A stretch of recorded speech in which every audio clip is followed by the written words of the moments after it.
بسم اللہ الرحمن الرحیم نحمدہ و نصلی علی رسولہ الکریم. ماہنامہ بینات جو بنوری ٹاؤن سے آتا ہے اس میں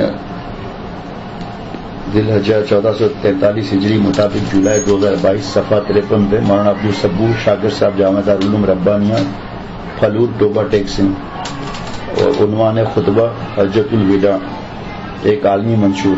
آپ صلی اللہ علیہ وسلم نے ارشاد فرمایا اے لوگوں میں جو کچھ کہوں اسے غور سے سنو, شاید آئندہ سال اور اس کے بعد پھر کبھی یہاں تم سے ملاقات نہ ہو سکے. پھر آپ صلی اللہ علیہ وسلم نے درج ذیل 8 عنوان پر بات فرمائی, مفہوم کے ساتھ فرما رہے ہیں. نمبر 1 حقیقی روشن خیالی. حقیقی روشن خیالی سنا بھائی. حقیقی روشن خیالی انسانی جان کی حرمت, انسانی جان کی حرمت, ادائے امانت, ادائے امانت, سود کی حرمت, سود کی حرمت, قتل و قتال کی ممانعت, قتل و قتال کی ممانعت, عمل صالح, عمل صالح, حقوق زوجین کا تحفظ, حقوق زوجین کا تحفظ, گمراہی سے حفاظت, گمراہی سے حفاظت. فرمایا کہ گھر کی ملکہ عورت کو پاکیزگی کی دہلیز سے کھینچ کر کلبوں کے میدان میں کھڑا کر دیا گیا.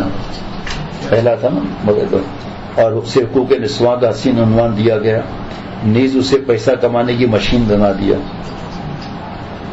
ایسی تھوڑی تفصیل بھی ہے لیکن پھر یہ طویل ہو جائے گا نا, اس لیے کہ اس کا مضمون اور بھی ہے کہ اس کو بورڈوں پر چڑھا دیا, اپنی مجلسوں میں ناچ گانے کی زینت بنا دیا, نامحرم مردوں کے ساتھ اٹھنے بیٹھنے کی زینت بنا دیا, اس کو کمائی کا ذریعہ اشتہار کے ذریعے اس کو ذلیل کیا گیا. تو ٹوٹل اگر دیکھا جائے گھنٹوں کا بیان ہے کہ کس طرح عورت ذات کو جس کے لیے آپ صلی اللہ علیہ وسلم نے اللہ نے سفارش فرمائی اس کو کہاں لا کھڑا کیا. اور ریانی اور فحاشی کا نام کلچر رکھ دیا گیا, اور ریانی اور فحاشی کا نام کلچر رکھ دیا گیا. انسانی اخلاق کی قدر و قیمت گرا دی گئی, ہر مسئلے کا حل روپیہ کمانا ٹھہرا. یہ تھا مغرب کی روشن خیالی کا تصور. جبکہ حضور صلی اللہ علیہ وسلم نے 1400 سال پہلے ان تمام اقدار کو اپنے قدموں تلے رونتے ہوئے فرمایا تھا میں نے جاہلیت کی تمام روایات اپنے قدموں تلے رون دی ہیں. اس ایک جملے میں آپ نے شرک, زنا جو پہلے تھا نا, یہ جوا, سود, بے حیائی, قتل, حق تلفی, تمام جاہلی معاملات کو یکسر ختم فرما دیا. فرمایا کہ میں نے جاہلیت کی تمام روایت اپنے قدموں تلے رون دی ہے. آپ صلی اللہ علیہ وسلم نے فرمایا اس ایک جملے میں آپ نے شرک, زنا, جوا, سود, بے حیائی, قتل, حق تلفی, تمام جاہلی معاملات کو یکسر ختم فرما دیا. مسلمانوں کے یہاں روشن خیالی اللہ تعالیٰ کے حکم کے سامنے اپنی خواہشات کو دبا دینے کا نام ہے. ہماری روشن خیالی کیا ہے؟ جبکہ اہل مغرب کے نزدیک معاشرے میں جنم دینے والے منتشر خیالات روشن خیالی کہتے ہیں. چنانچہ وہ ایسی اشیاء کو قانون کا حصہ بنا لیتے ہیں اگرچہ اخلاقی اعتبار سے کتنی ہی گری ہوئی ہو. کیا آگے کون سی اخلاق سے گری ہوئی بات ہے؟ یعنی ہم جنس پرستی کے جواز کا قانون وغیرہ. دوسری چیز جسے اہل مغرب اپنے لیے فخر کی چیز سمجھتے ہیں وہ ہے دہشت گردی کے خلاف قتل عام, دہشت گردی کے خلاف قتل عام. جبکہ ہمارے نبی کریم صلی اللہ علیہ وسلم نے اس کے بارے میں بھی لاہ عمل تجویز فرما دیا. فرمایا اے لوگوں تم پر ایک دوسرے کی جان اور مال تا قیامت حرام ہے. جس طرح آج کے دن اور اس مہینہ ذی الحجہ میں ایک دوسرے کی بے حرمتی نہیں کرتے. آپ صلی اللہ علیہ وسلم نے دوسرے مذاہب کے افراد, خواتین, بچے, بوڑھے, حتیٰ کہ زمینوں اور فصلوں تک کے حقوق متعین فرما دیے دوسرے مذاہب کے افراد, اور انہیں بلا ضرورت کاٹنے اور جلانے سے منع فرمایا. فتح مکہ کے عظیم موقع پر اپنی جانی دشمنوں کو لا تثریب علیکم اليوم, آج تم سے کوئی مواخذہ نہیں ہوگا کہ خوشخبریوں سے نواز دیا. حتیٰ کہ اپنے دشمن امیہ بن خلف کے بیٹے ربیعہ کو اسی خطبہ حجۃ الوداع کا مکبر بنا دیا. چنانچہ آپ صلی اللہ علیہ وسلم یہ خطبہ بلند آواز سے لوگوں تک انہی ربیعہ رضی اللہ عنہ نے پہنچایا. جبکہ دوسری طرف رخ کا جائزہ لیں تو دنیا کے بڑے بڑے انقلابات میں کروڑوں انسان امن کی بھیڑ چڑھ گئے. امن کے نام سے انقلاب فرانس میں لاکھوں انسان قتل ہوئے, پہلی جنگ عظیم میں کم از کم 1 کروڑ انسان قتل ہوئے. لیکن آپ صلی اللہ علیہ وسلم انقلاب میں طرفین کی طرف سے صرف 1018 آدمی موت کی نیند سوئے.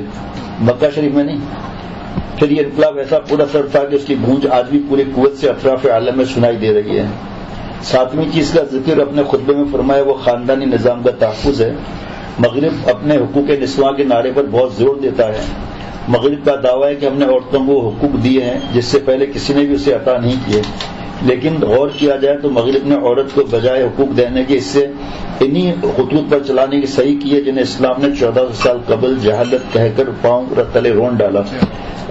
ذرا غور فرمائیں، مغرب عورت کو گھر کی دہلیز سے کھینچ کر سر بازار لے آیا ہے۔ مغربی مفکرین نے عورت کو مرد کی ہم پلہ قرار دیا، نتیجن مغرب نے عورت سے اس پر دگنا بوجھ لاد دیا۔ ایک تو وہ بوجھ جو اسے فطرتاً مسلط ہے، یعنی گھریلو امور کی نگرانی، بچے جننا، ان کی پرورش کرنا وغیرہ، یہ کام مرد نہیں کر سکتا۔ دوسرا بوجھ کمائی کا ڈال دیا، نوکریاں کرانا، ڈیوٹیاں سر انجام دینا وغیرہ، جبکہ اسلام نے دونوں فریقوں کے حقوق متعین کر دیے۔ اسلام نے مرد عورت کو گاڑی کے 2 پہیے قرار دیے، جس کی وجہ سے زندگی کی گاڑی کا چلنا نہایت آسان ہو گیا، جبکہ مغرب نے برابر کے حقوق کا ڈھنڈورا پیٹ کر دونوں پہیے گاڑی کے ایک ہی سمت میں لگا دیے۔ چنانچہ ان کا گھریلو نظام ٹوٹ گیا، مطلب دائیں طرف ایک پہیہ تو دوسری طرف دوسرا پہیہ، جس کا اقرار اب خود مغربی مفکرین بھی کر رہے ہیں، خصوصاً رشیا۔ انہوں نے کہہ دیا کہ ہم جس چکر میں چلے تھے ہمارا خاندانی نظام ٹوٹ گیا، سب کمانے میں لگ گیا نا، ہمارا خاندانی نظام ٹوٹ کا شکار ہو گیا۔